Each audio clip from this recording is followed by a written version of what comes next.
और जीवन में आसपास की घटनाओं से हमको ज़रूर सीखना चाहिए और कहीं भी कोई भी एग्ज़ाम्पल मिल जाए तो उसको देखना चाहिए। तस्वीर में प्रशांत किशोर दिख रहे हैं। प्रशांत किशोर कभी राजनीतिक पार्टियों के लिए प्लानिंग मेकर थे। चुनाव कैसे लड़ा जाए, पूरे चुनाव की योजनाएं बनाते थे कांग्रेस के लिए और सभी पार्टियों के लिए उन्होंने बनाया है। फिर उन्होंने बिहार की धरती पे खुद रण में उतरने का निर्णय लिया था और पिछले विधानसभा चुनाव में उन्होंने कैंडिडेट्स लड़वाए थे और एक भी सीट वो जीत नहीं पाए थे। कई जगह से उनकी ज़मानत जब्त हो गई थी, लेकिन उन्होंने अपना संघर्ष छोड़ा नहीं।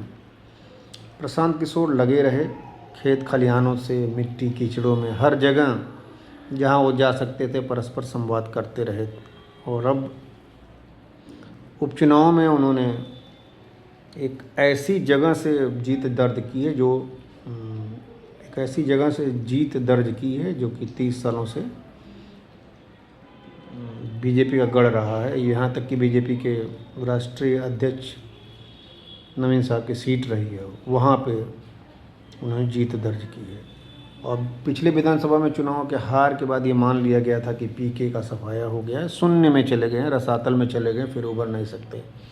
यही ज़िंदगी है दोस्तों। कई बार ऐसा लगता है कि आपकी ज़िंदगी में सब कुछ ख़त्म हो गया है और दुनिया आपको शून्य मान लेती है। दुनिया आपको मान लेती है कि आप नेपथ्य में चले गए हैं और वही सही समय रहता है आपकी तैयारी का। आपको शांत रह करके अपना समय अपनी तैयारी पे देना रहता है, मेहनत करते रहना पड़ता है। ये सबके लिए है, कई बार स्टूडेंट्स के लिए है।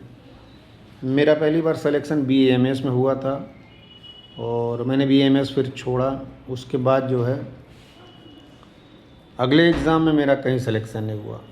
दुनिया भर की तमाम आलोचनाएं, इतनी आलोचनाएं हुई कि पूछिए मत। लोग कहने लगे कि BAMS में लेना चाहिए था, पढ़ाई लिखाई लोग करते हैं, तमाम तरह की आलोचनाएं। लेकिन शांत रह के मैंने तैयारी की और उसके बाद फिर ऑल इंडिया और सब जगह सिलेक्शन हो गया था। तो शांत रह करके अपनी तैयारी जारी रखना चाहिए।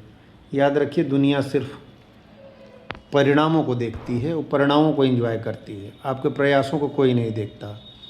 आप अगर सफल हैं तो हर जगह आपकी चर्चा है और नहीं तो आपको बेकार मान लिया जाता है। प्रशांत किशोर एक ज़बरदस्त एग्ज़ाम्पल है, ज़बरदस्त उदाहरण है स्टूडेंट्स के लिए स्पेशली, कि ये सोचना चाहिए कि आप समाप्त कभी नहीं होते। अगर आप मेहनत करते रहते हैं, आप वापस लौट के आते हैं और सफलता के झंडे गाड़ देते हैं।